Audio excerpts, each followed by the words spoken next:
¿Cómo están? Bienvenidos jueves 1 de febrero. Nicolás Márquez esta noche con nosotros, una entrevista muy especial para hablar de su libro La máquina de matar, del cual les he comentado en mis columnas varias veces y en los vivos que hago.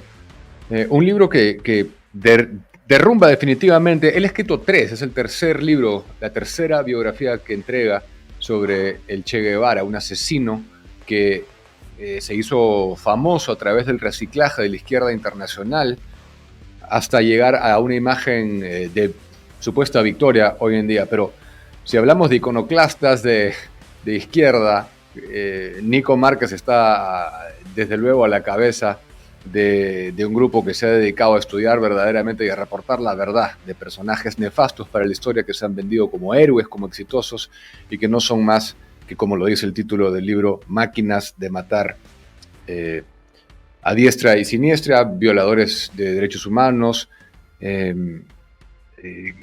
creadores de campos de concentración para homosexuales, como ocurrió en la península de Guanacavives. Todo eso lo vamos a explorar, así como la presidencia de Milei, que es otro de los principales motivos por los cuales he querido invitar a Nicolás Márquez en esta edición del programa.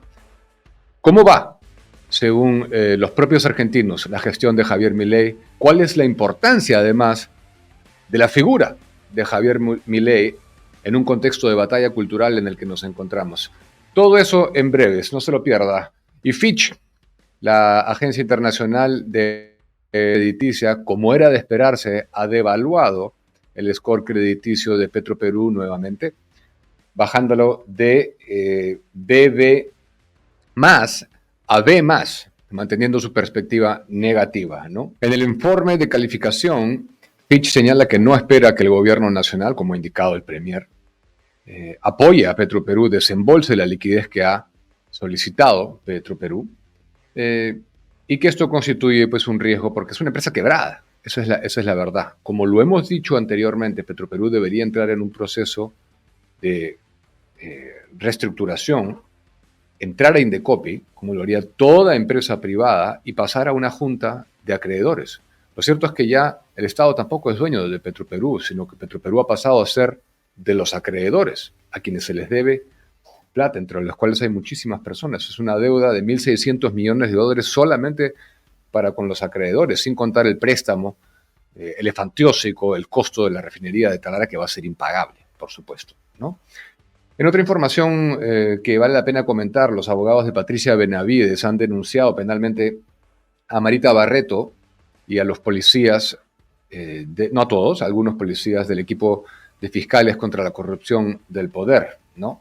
Los abogados de Patricia Benavides, recordemos, son Cristian Salas y Juan Peña, y son quienes han formulado esta denuncia penal contra Marita Barreto, y que incluye a Freddy Cristian Niño Torres, Harvey Colchado, un personaje ya muy conocido, que hemos revelado varias cosas en este espacio, Gianmarco Dueñas Chávez, y los delitos que se les imputa son los de abuso de autoridad, omisión de funciones, denuncia calumniosa, fraude procesal, falsedad ideológica y genérica.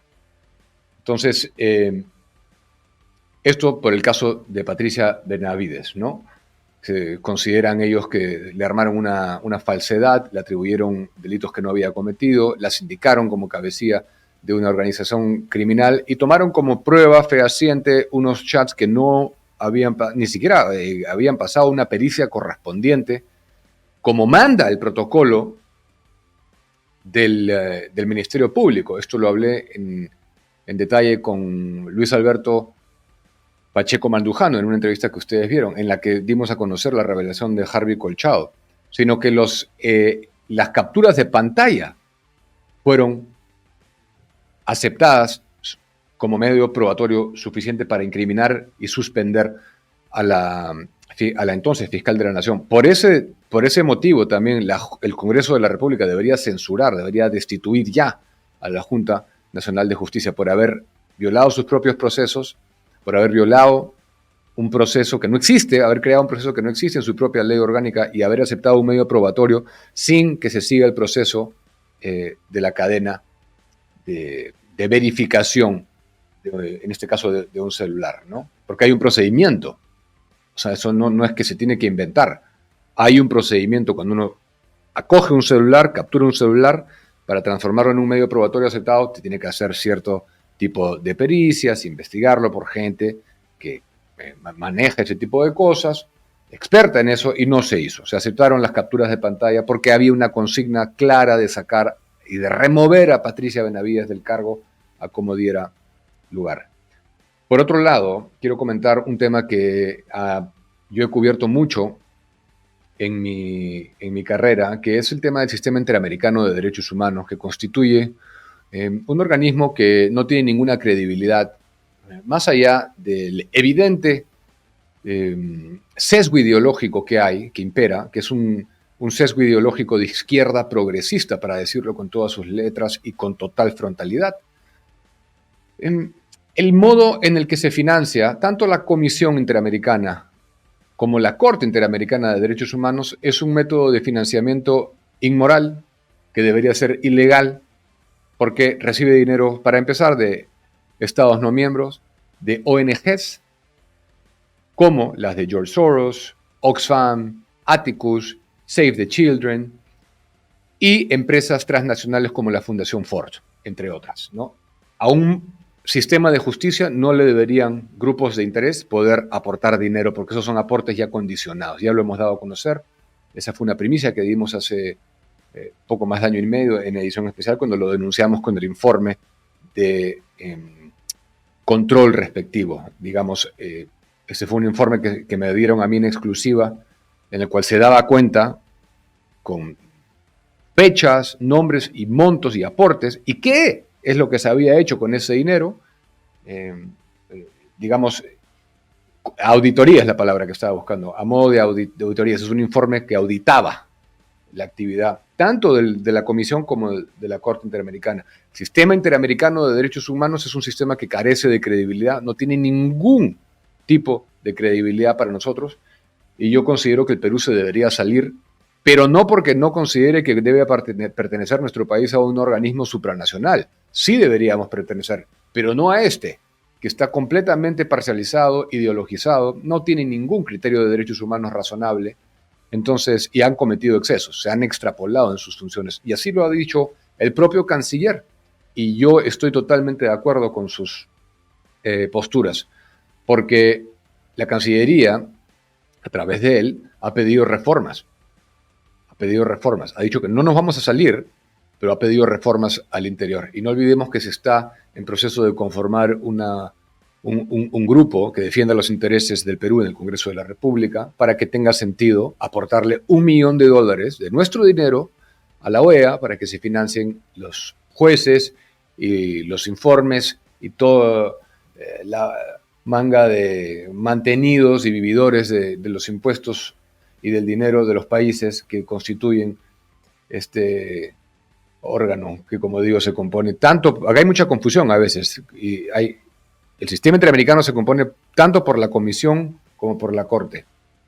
Pero lo que ha dicho, voy a citar el canciller, es: Perú se va a mantener dentro del sistema interamericano de derechos humanos, pero claramente se ha excedido en algunos casos. Somos demócratas. Hay un gobierno constitucional donde se respetan las libertades, se respetan los derechos humanos. Hay algunos casos individuales que se están procesando, pero no nos vamos a quedar callados.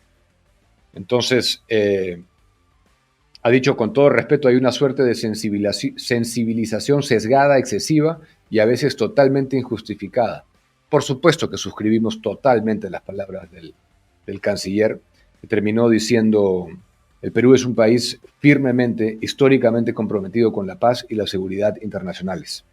Por ello apoya y contribuye con los esfuerzos globales a favor del desarme, la no proliferación, el control de armas, los agentes biológicos y las sustancias químicas, así como la promoción del uso pacífico de la energía nuclear en momentos críticos de retos constantes y desafiantes en el orden internacional. Pero lo interesante y lo importante, lo que más quiero resaltar de esto, es que ya comenzamos a ver por lo menos un cambio de tenor. Antes, ¿qué se iba a pensar? Que un canciller propusiera revisar la permanencia del Perú, aceptar el debate de permanencia o remoción del Perú, de retiro del Perú del sistema interamericano. Por lo menos ya hay un cambio de tenor, y eso desde luego tenemos que aplaudirlo y celebrarlo, porque compartimos esa postura. No obstante que yo, como he dicho, al igual que seguramente muchos de ustedes, soy de la... Primero está bien, primero hay que dejar constancia de que estamos intentando cambiar desde adentro las cosas en el sistema interamericano. Primero, eso, porque tampoco podemos patear el tablero y quedar como reaccionarios. Pero si es que no corroborablemente tiene sentido para el Perú aportar $1 millón a la OEA para financiar tanto a la Comisión y a la Corte, y no tiene sentido permanecer ahí, no lo consideramos que un órgano digno de credibilidad, tenemos que pasar a retirarnos. Y me gustaría que exista un gobernante en nuestro país que promueva y proponga la creación de un nuevo organismo internacional que sea imparcial, que no tenga un sesgo ni de izquierda ni de derecha, ni progresista ni conservador, que tenga un único concepto objetivo y jurídico. Son jueces. Pasando a otro tema, como les comenté ayer, se ha levantado la huelga en Machu Picchu y el gobierno confirmó también el cese anticipado de operaciones de la empresa Join Us, la plataforma en línea que estaba vendiendo las entradas para Machu Picchu y que generó un malestar terrible porque decían que cómo podían privatizar la cultura. Pues bien, tal como se los comenté, yo sospechaba y sospecho que existen mafias a la interna, porque eso es lo que inequívocamente ocurre cada vez que se centraliza todo el poder en el Estado. En este caso, se centralizaba en la plataforma de la Dirección Desconcentrada de Cusco, ¿no? Entonces, existe un desbalance que se ha encontrado, ¿no? Recordemos que la venta de entradas, como he dicho, hasta antes de este escándalo de Join Us, se realizaba de manera virtual mediante la plataforma de la Dirección Desconcentrada de Cusco. Eso para empezar, ¿no? Como les comenté también ayer, hay un desbalance para nada menor. Esta gente que ahora está haciendo marchas y que se indigna de que un privado pueda vender, ¿no? Escuchen esto, según un informe de auditoría de la Contraloría General de la República, esta fue la cifra que les di ayer, entre 70 y 80 mil personas no han sido registradas como ingresantes a Machu Picchu a través de la web que les estoy diciendo, ¿no? De la página de la DDC en Cusco. Y esto habría ocasionado un desbalance de 7.5 millones de soles al año. Entonces, como dice el informe, se trataría de un robo sistemático de entradas no pagadas, que han sido hurtadas por aparentes mafias que imperan a la interna de la DDC y se las reparten, ¿no? Las venden como quieren, donde quieren, confunden al turista y en última instancia perjudican la imagen de nuestro país. Esto se va a seguir investigando, ¿no? Porque ya la Fiscalía ha iniciado, ha abierto una investigación y estoy seguro que se va a conocer la verdad. Y lo que yo he dicho hoy día, lo dije por Twitter, supongo que se debe decir ahora, es que se debe abrir la paleta de venta de entradas al privado. Ya les di el ejemplo del Coliseo Romano. Ayer hice una búsqueda muy sencilla, son muchas las páginas en donde uno puede elegir comprar solamente la entrada más otro tour, diversos tours, hospedaje, transporte, lo que uno quiera, pero le das la paleta al turista, que es el que va a chancar su dinero y a dejarle ese dinero a nuestro país, en este caso. Entonces, aparentemente hay algunas mafitas que no quieren que esto se sepa y que evidentemente, bajo el eslogan hipócrita, ¿no? Y pseudo moralístico de cómo van a privatizar la cultura, no pueden entregar Machu Picchu a los privados porque no se puede lucrar con eso, estarían mamando casi 8 millones de soles entre ellos para repartirse, pintándose como pobrecitos, ¿no? Y que ellos son los pequeños y todo. 8 millones de soles sería, y entre 70 y 80 mil entradas. Así que vamos a estar pendientes de eso porque es un tema, desde luego, al cual tenemos que llegar al fondo. Bien, y me avisan que ahora sí ya estamos conectados con Nico Márquez desde Argentina, escritor, politólogo y amigo de esta casa. ¿Cómo estás, Nico? Bienvenido. Bienvenido. ¿Qué tal, Diego? Gracias por la bienvenida. Disculpame la desprolijidad de la situación, pero estoy en un viaje relámpago a Buenos Aires, que no preví en absoluto, que surgió de golpe, por eso lamentablemente no estoy con las comodidades que tu programa merece. No, por favor. ¿Nos puedes compartir cuál es el imprevisto o es privado? No, es un trabajo periodístico muy importante que va a darse a conocer en breve. Ok, perfecto. Ahora, yo le había comentado al público que había terminado con gran placer de leer La máquina de matar. Este libro es la tercera entrega que haces del Che Guevara. Y si hablamos aquí, como siempre lo hacemos, de batalla cultural y de derribar mitos, pues esto pone fin a un mito falsamente construido de victoria en torno a una figura que en realidad es fracasada. Entonces, la primera pregunta que te quiero hacer, Nico, es ¿cuál fue el gran logro, que no me queda claro, cuál fue el gran logro del Che Guevara para justificar esa imagen de victoria que en torno a él se ha construido? En su vida personal, logros no tuvo ninguno. Y de hecho, hay una frase famosa de Borges. Él decía, he cometido el mayor de los pecados que puede cometer un hombre, no fui feliz. Él tampoco. De todas maneras, el Borges tuvo logros enormes, independientemente de que no los ha sabido disfrutar o no los ha sabido interpretar, pero bueno, ese es un tema de él. Estamos hablando del Che Guevara. El Che Guevara fue tremendamente infeliz, eso surge de sus cartas, de sus notas, de su constante angustia y de su predilección por la muerte. Él estaba afanosamente, constantemente y desde niño buscando la muerte. Y una persona que busca morir, incluso a una edad donde uno tiene todo por delante, recordemos que el Che Guevara murió a los 39 años, y ya hablaba de la muerte como una fatalidad y como un destino cuando era adolescente.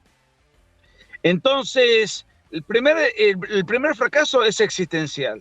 Si luego vamos a medir su vida por los frutos y por los logros, bueno, fue un hombre que vivió a toda velocidad. Fue médico, pero nunca ejerció. Tampoco le gustaba la medicina, nunca ejerció. Fue, si se quiere, ideólogo de izquierda, pero ningún marxista, ningún intelectual de izquierda, aunque uno esté en las antípodas, pero sabe que hay intelectuales de izquierda y muy buenos y que han aportado mucho a una causa que yo no comparto, pero no puedo dejar de reconocer mérito académico. Nadie jamás va a citar al Che Guevara algún fragmento, algún libro, algún opúsculo, algún artículo. Es alguien intelectualmente, en términos políticos, de una tremenda pobreza. Ahora, luego fue funcionario de la Revolución Cubana, concretamente, yo diría en 3 roles. Uno fue como presidente del Banco Nacional de Cuba, que fue tan desastroso su papel que Fidel Castro lo expulsa y para sacarlo de allí lo nombra ministro de Industrias. Pero el desastre que hizo como ministro de Industria fue tan atroz que para no incinerarlo públicamente, él crea el Ministerio de Azúcar, que es la principal industria de Cuba. O sea, le saca todo tipo de poder, lo sigue conservando como ministro de Industria, pero le quita precisamente el factor más importante de la industria cubana. Y finalmente, sin tener un cargo formal, él logró como embajador de Cuba para el mundo.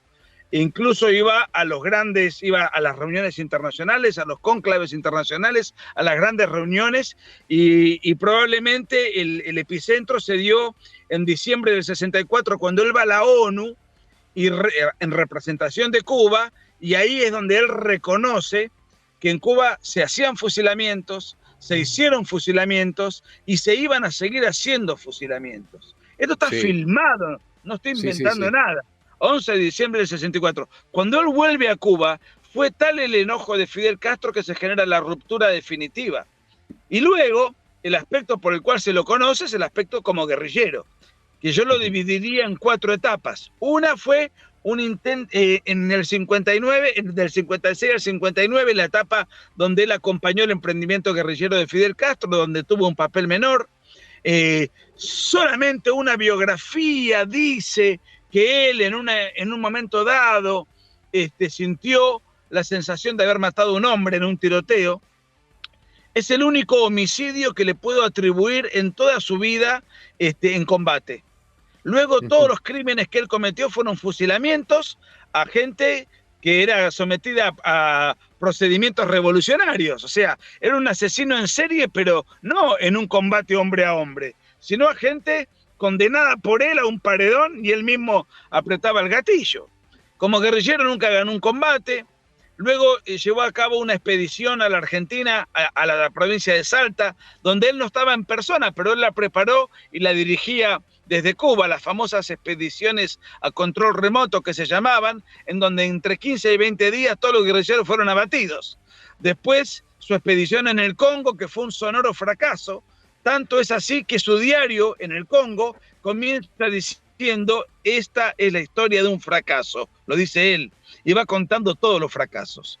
Y finalmente, su última aventura fue la aventura suicida, que es la aventura en Bolivia, donde mataron 40 y tantos de bolivianos de muy baja condición, algunos soldaditos muy pobres o algunos campesinos, y finalmente lo detienen, lo interrogan durante 2 días, y el presidente de la Nación, en coincidencia con el Congreso de la Nación, en Cuba, en Bolivia, perdón, en ese momento había un gobierno democrático, el presidente René Barrientos, muy popular, sobre todo en las zonas campesinas, donde él iba a combatir, donde era el bastión electoral más importante del presidente. Bueno, eso fue la aventura final, donde se da la paradoja de que un fusilador termina fusilado. Sí, sí. Ahora, hay la primera gran incoherencia, efectivamente, como has mencionado, es que él ejerce o estudia una profesión que en teoría debería velar por la vida cuando la vida de las personas no le importaba un comino, ¿no? Pero Claro. para ir en orden, ¿a cuánta gente, porque varían las versiones, a cuánta gente se calcula que ha fusilado directa o por orden del Che Guevara, directa o indirectamente? No, de manera directa, yo tengo la cifra exacta, 216 personas. Cuando digo de manera directa, digo matando él, apretando él materialmente, manualmente el gatillo. 216. Te puedo decir cuántas en cada lugar, sería un poco aburrido. 14 en Sierra Maestra, él lo reconoce. Hubo 13 en Santa Clara, hubo 195, si la cabeza no me falla en este momento en la ruta, en el campo de concentración y exterminio de la Cabaña, del cual él era el comandante. Los juicios revolucionarios que él firmaba tardaban 10, 15 minutos, sin ninguna posibilidad de defensa. Él dirigió ese campo de exterminio entre febrero del 59 a diciembre del 59, donde más o menos la totalidad de fusilados fueron 1000, del cual el Che participa en 195 de esos 1000 fusilamientos. El resto de los fusilamientos, el Che Guevara dio la orden. Él era el responsable y comandante. Estoy hablando no es exageración decir que es un genocida. Bueno, el genocidio es un término jurídico que es el asesinato sistemático y generalizado por cuestiones de orden racial, nacional, religioso y algún ítem más que se me escapa. En este caso, él asesinaba por causas políticas.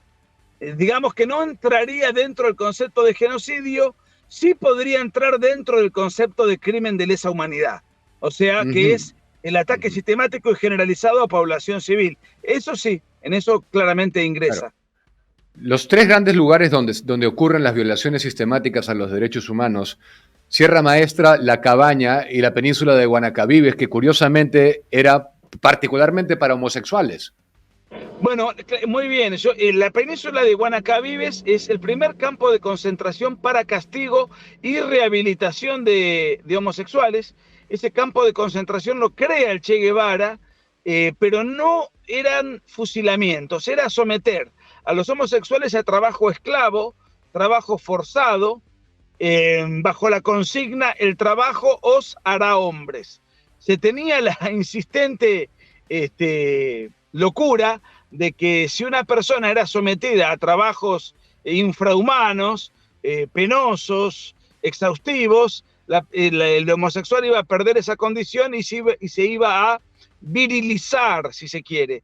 Esto no fue una idea de Guevara, quiero decir, esto se aplicó en la Rusia stalinista, se aplicó en China, se aplicaron en los gulags, o sea, la homosexualidad siempre fue criminalizada en todos los países comunistas, independientemente de que hoy los izquierdistas obren de idiotas útiles en Occidente con el banderín multicolor y vayan a las marchitas gays a pedir beneficios y prebendas. Eso es otra historia, ¿no? Pero la realidad es que él aplicó en Cuba lo que se aplicaba en todos los países comunistas de la época. Él fue el pionero.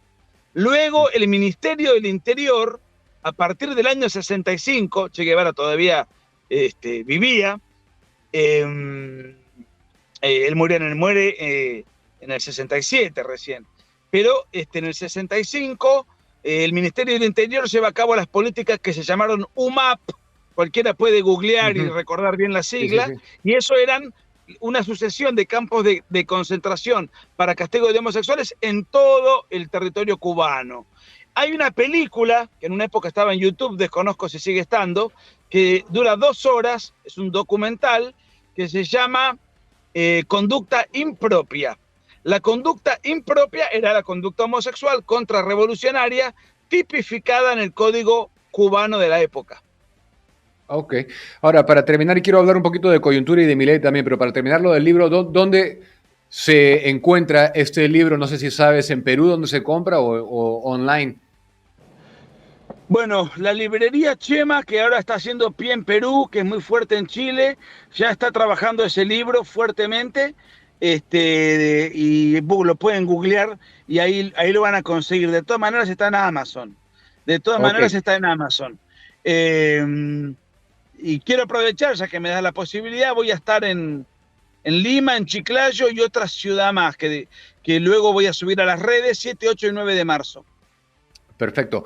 Ahora, Milei, hasta ahora, ¿cómo analizas la gestión del presidente?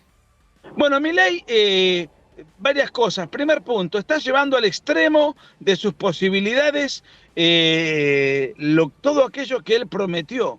Insólitamente lo acusan de llevar a cabo lo que prometió. Pero está ajustando acá, está checando el gasto público acá, está quitando personal del Estado, está bajando el déficit, está desmenuzando el déficit fiscal, está desregulando la legislación laboral, hay una serie de quejas.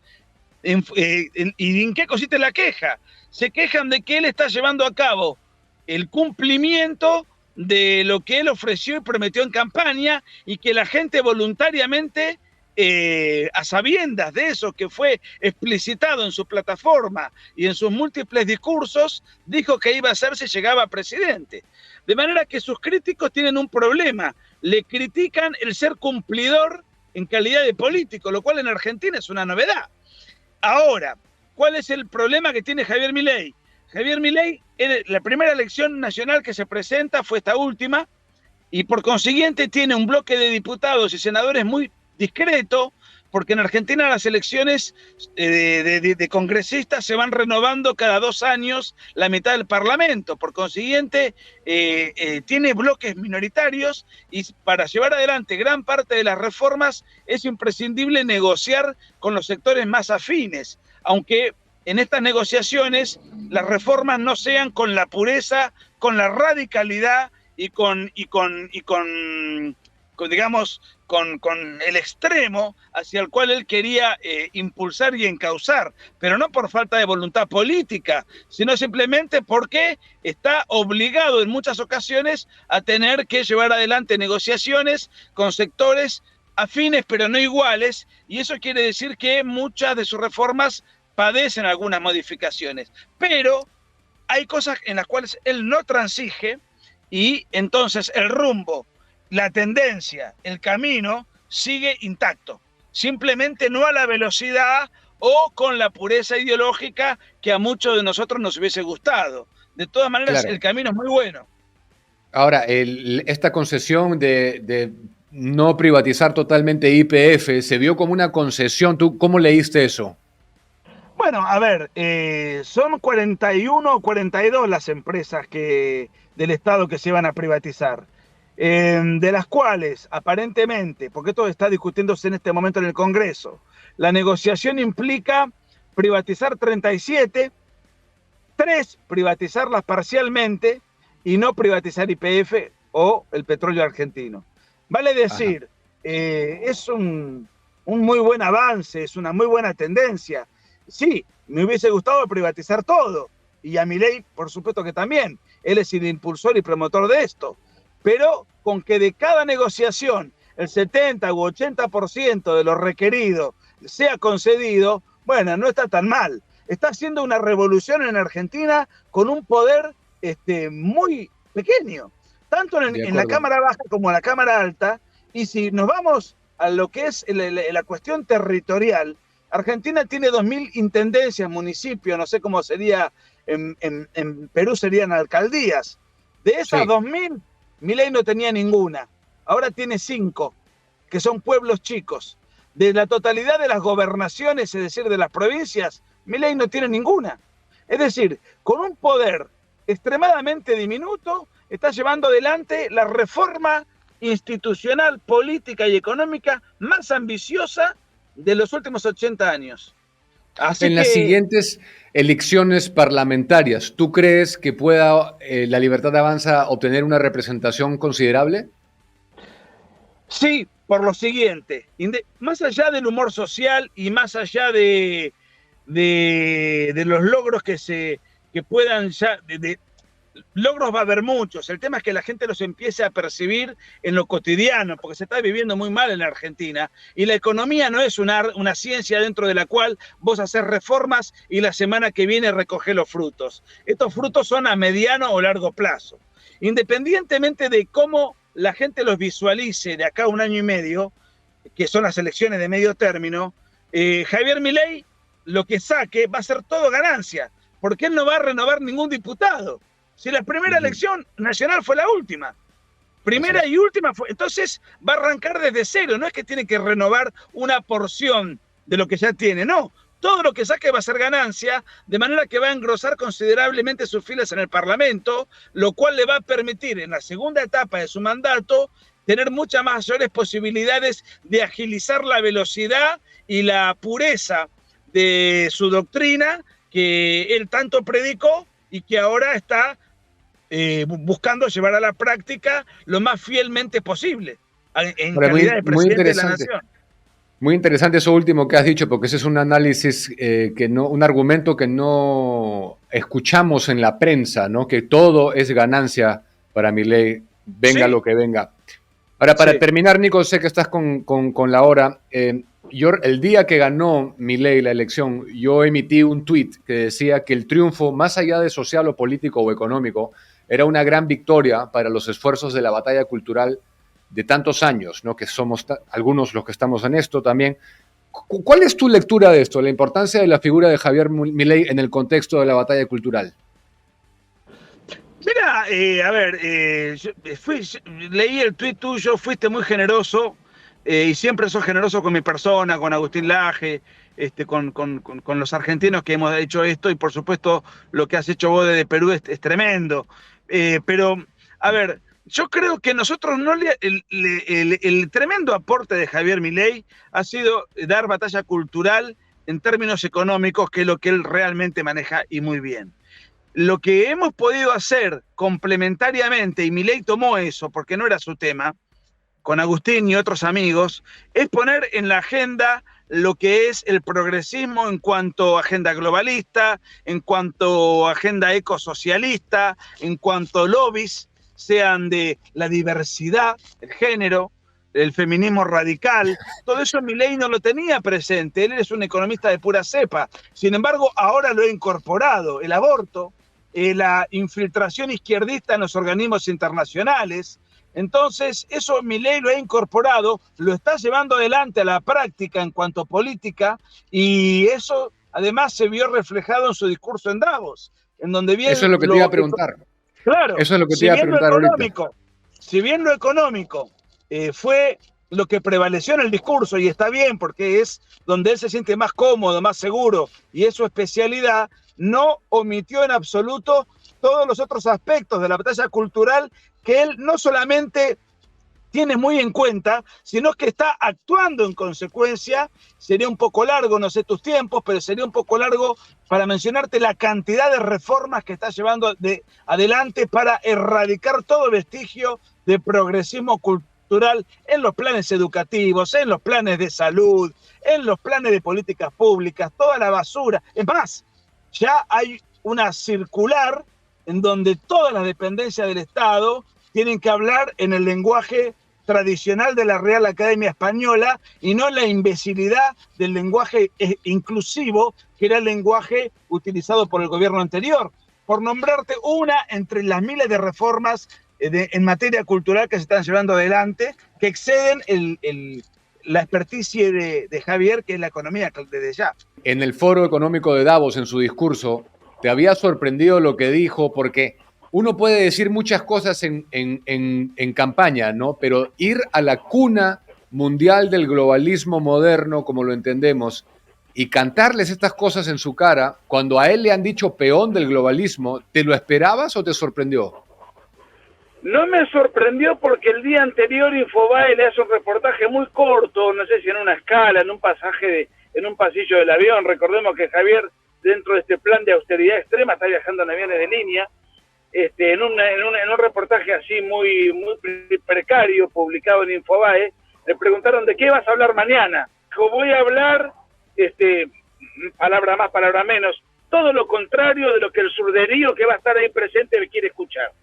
O sea, él anticipó que su mensaje iba a ser absolutamente contrario a las preferencias del auditorio y de los anfitriones.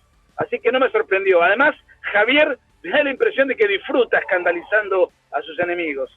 Y no tiene el más mínimo apego a la corrección política. Así que no me sorprendió. De acuerdo. Bien, Nico, muchas gracias por esta comunicación y estaremos en contacto. Mil disculpas por todos los accidentes, Diego. No, por favor, gracias. Buenos días. Bien, fueron las palabras, esta muy interesante charla que he hecho para hablar de Milei, como para hablar del libro de Nicolás, La máquina de matar. La verdad que yo se los recomiendo. Como comentaba al inicio, es la tercera entrega que hace Nico Márquez sobre el Che Guevara y desmitifica completamente, derriba el mito de supuesta gloria del Che Guevara, sustentando fracaso tras fracaso tras fracaso, de una vida entera de fracasos y de desdicha y de profunda insatisfacción e infelicidad de quien han tornado en un símbolo internacional de la progresía. Bien, eso ha sido todo por hoy. Conmigo hasta el día de mañana. Muy buenas noches.